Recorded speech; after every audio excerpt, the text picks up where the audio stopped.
My guest today is the most amazing woman. She started life as a glamour model, became an actress, a TV presenter, on billboards all over the world, and voted the most beautiful woman in the world. And I think also the sexiest woman in the world.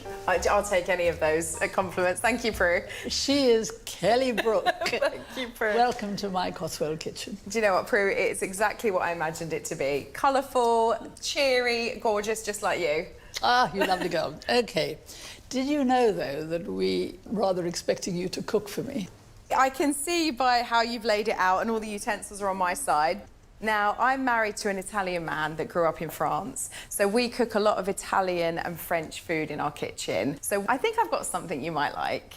I'm going to cook for you chicken saltimbocca. We're going to serve it with some polenta and parmesan and herbs.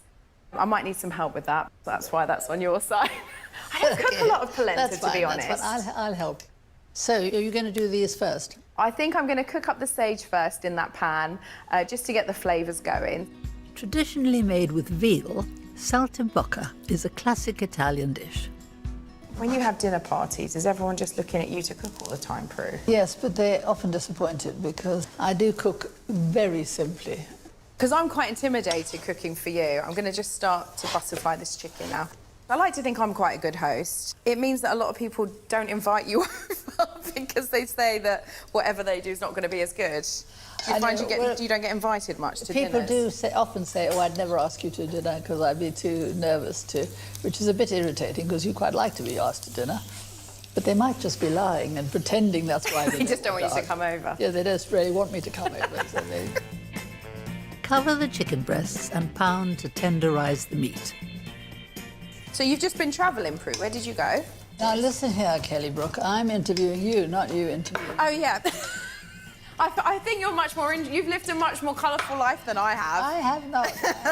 Come on, I want to know about... I had it in my head that you had been a page 3 girl, but that turns out not to be true. Is that right? Well, do you know what?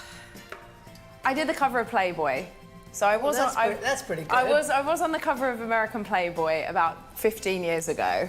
I secretly wanted to be the centre spread on... Come on! Yeah, no, I can see this! Prue in Playboy. So it was just during the time of kind of like the lads mag.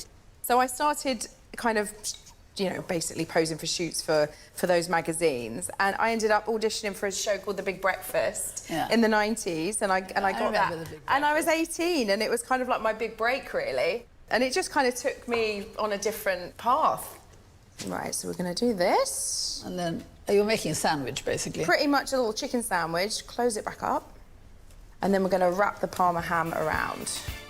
Once wrapped in Parma ham, roll the chicken breasts in seasoned flour to ensure that they get nice and crispy.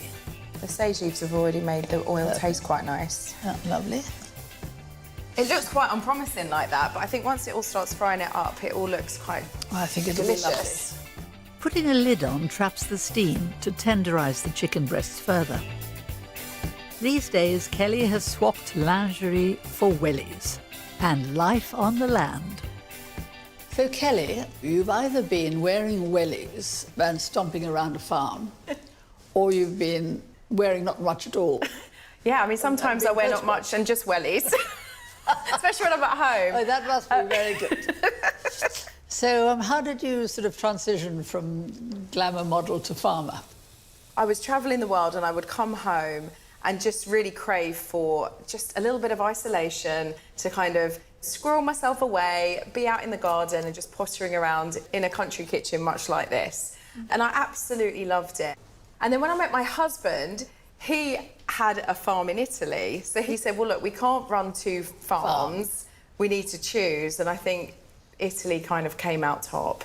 So that's kind of our future now. We're looking at spending a lot more time in Italy on his farm, and I'm just going to be learning how to be an olive oil farmer. That is absolutely wonderful.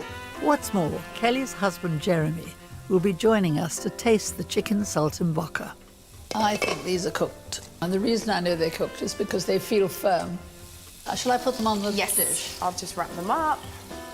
With the chicken cooked through and crispy, remove from the pan, leaving behind the delicious juices. We need to now leave them to just settle because almost all meat tastes better and is tenderer and easier to cut if you let it rest a little bit. So it can rest while you make the sauce. To make the sauce, start by reducing chicken stock and wine along with those cooking juices from the chicken. We could leave it bubbling while I make the polenta. I can't help just taking over in the kitchen. If you're in a rush, instant polenta is a great option. Made from corn, polenta is an Italian store cupboard staple. This is going to take 2 minutes. Will it taste as good? I guess if we add the cheese, it will. That's the trick, but all polenta is enough cheese. Put enough cheese in it. Instant polenta. Yeah. You just pour it in, stir it as you go, and it thickens. A nice chicken basting here. Smells lovely, doesn't it? It's nice and thick now, but I'm going to stop because I want to come and do that. With the liquids reduced, we can start to add the butter. Look, now that's perfect. Do you see what's happened? The butter, it's like mayonnaise. The butter, it's gorgeous. The butter's not floating on the top. It is the actual sauce is mostly butter. And it's made with just reducing down the liquid. OK, can I just finish this polenta? Now, do you see it's just thickened up really nicely? Add 80 grams of grated Parmesan cheese. Wow, that is a lot of cheese. As far as I'm concerned, the way to make polenta delicious is lots of cheese. We'll put a few herbs in there as well. That does look good. This is parsley, chives and thyme. But it could be anything. That looks really good. Doesn't it look good? And there's more butter here as well. And we add more butter? Yeah, go on, shove it in. Just the whole thing? Wow. That looks incredible. Well, you did it, not me. But do we get the seal of approval from the Italian in the house? Jeremy? The actual Italian. I'm so happy. Hello, nice to meet you. Nice to meet you.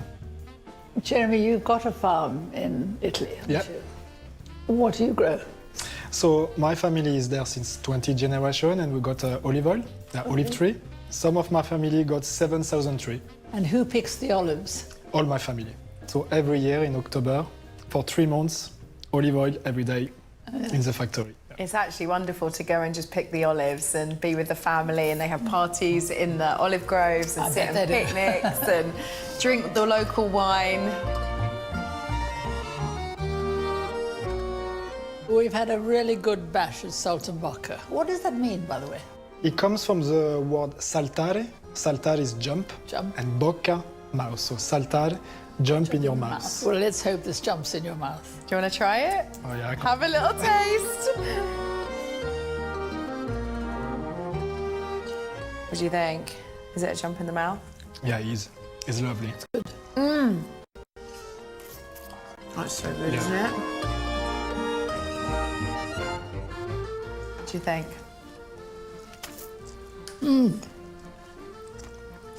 How could we improve it? I think you're a good cook. Oh, thank you, Prue. It's very good. He's trained me well.